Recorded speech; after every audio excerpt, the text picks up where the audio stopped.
वंदे मातरम। आप देख रहे हैं नेटवर्क 10। मैं हूं आपके साथ सोनिया। खबरों की शुरुआत करेंगे इस वक्त की बड़ी खबर के साथ। तो ये बड़ी जानकारी आप तक पहुंचा रहे हैं। गोरखनाथ मंदिर में सीएम योगी ने की पूजा अर्चना। बड़ी खबर इस वक्त की, गोरखनाथ मंदिर में सीएम योगी ने पूजा अर्चना की है। मकर संक्रांति के अवसर पर मंदिर में खिचड़ी चढ़ाई, प्रदेशवासियों के लिए खुशहाली की कामना की। सीएम योगी ने मकर संक्रांति के पावन पर्व की बधाई दी। सूर्य जगत की आत्मा है, सीएम योगी ने कहा। आदित्य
आज विशेष पूजा अर्चना की गई। इसी के तहत सीएम योगी आदित्यनाथ का वहां पर आगमन हुआ और मंदिर में पूजा अर्चना के बाद उन्होंने वहां पर खिचड़ी चढ़ाई और प्रदेशवासियों को आज मकर संक्रांति के अवसर पर बधाई भी सीएम योगी ने दी है।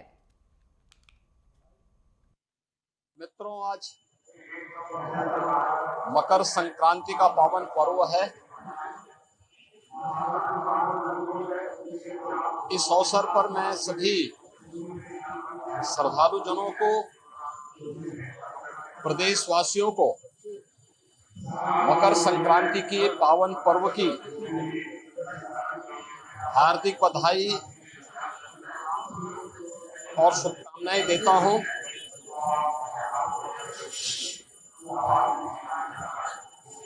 इस अवसर पर कल से ही पूरे प्रदेश में लाखों की संख्या में श्रद्धालु पवित्र धर्मस्थलों में जाकर के अपनी आस्था का नमन कर रहा है। गोरखपुर में कल लाखों श्रद्धालुओं ने महायोगी भगवान गोरखनाथ जी को अपनी आस्था की पवित्र खिचड़ी चढ़ाई। लाखों श्रद्धालुओं ने कल प्रयागराज के संगम में आस्था की पवित्र डुबकी भी लगाई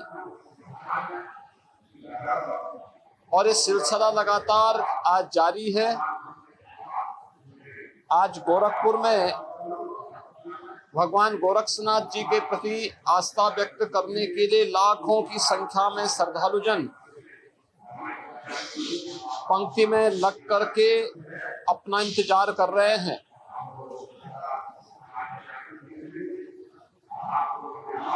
मकर संक्रांति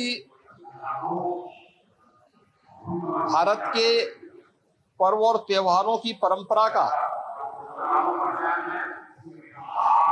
एक अत्यंत महत्वपूर्ण पर्व है। वास्तव में सूर्य इस जगत की आत्मा है। जगत पिता सूर्य की उपासना का ये पर्व हर प्रकार के शुभ कार्यों के लिए, मांगलिक कार्यों के लिए एक प्रशस्त तिथि मानी जाती है। यानी आज के बाद से सनातन धर्म की परंपरा में सभी मांगलिक कार्यक्रम प्रारंभ हो जाएंगे।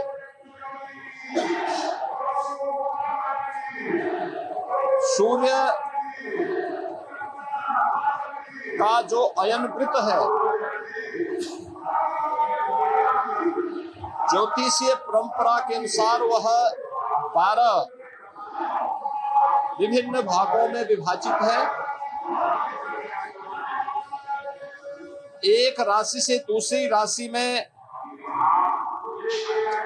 सूर्य देव का संक्रमण संक्रांति कहलाती है। और जब धनु राशि से मकर राशि में भगवान सूर्य का संक्रमण होता है तो यह संक्रमण मकर संक्रांति कहलाती है। यानी मकर राशि से अगले 6 माह तक, यानी मिथुन राशि तक सूर्य भगवान उत्तरायण रहेंगे। उत्तरायण का ये जो समय होता है यह बड़े दिन रहता है, रात्रि छोटी होती है। यानी जीवंतता के लिए सूर्य का प्रकाश कितना महत्वपूर्ण है कि भारत की ऋषि परंपरा ने इसे जीवन के लिए कितना महत्व दिया है, यह इस पर्व के माध्यम से हम अनुमान लगा सकते हैं। और यह पर्व एक ऐसा पर्व है जो देश के अंदर नाम और रूप अलग अलग होंगे लेकिन आयोजित होता है। पूरब में, पश्चिम में, उत्तर में, दक्षिण में। पूरब में बिहू के नाम पे या तिलवा संक्रांति के नाम पर,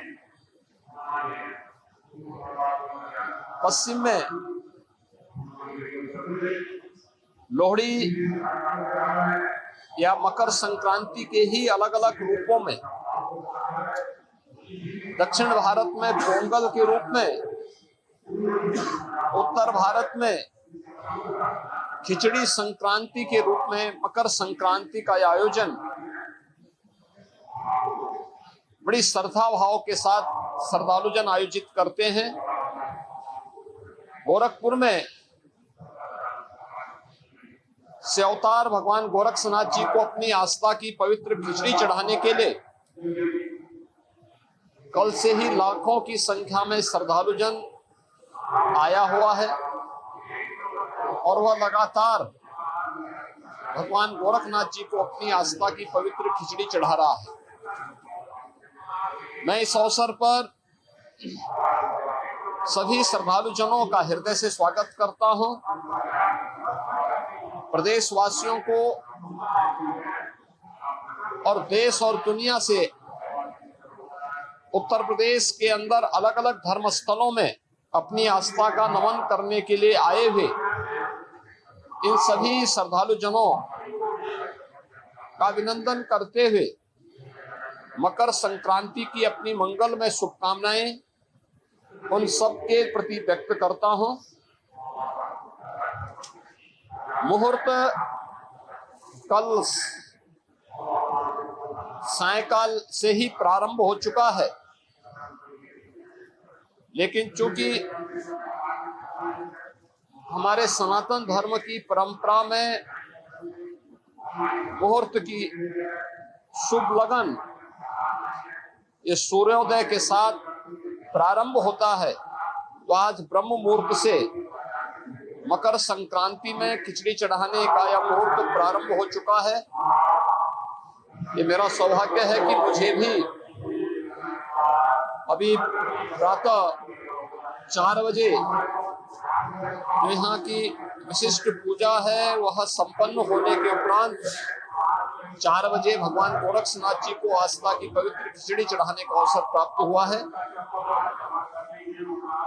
अब लाखों की संख्या में आए हुए श्रद्धालुजन भी अपनी आस्था की पवित्र खिचड़ी भगवान गोरखनाथ जी को चढ़ा रहे हैं। वहीं प्रयागराज में लाखों की संख्या में श्रद्धालुजन और कल्पवासी पूज्य संतजन प्रयागराज की धरती में उपस्थित होकर के न केवल अपनी साधना में रत हैं, अपितु संगम में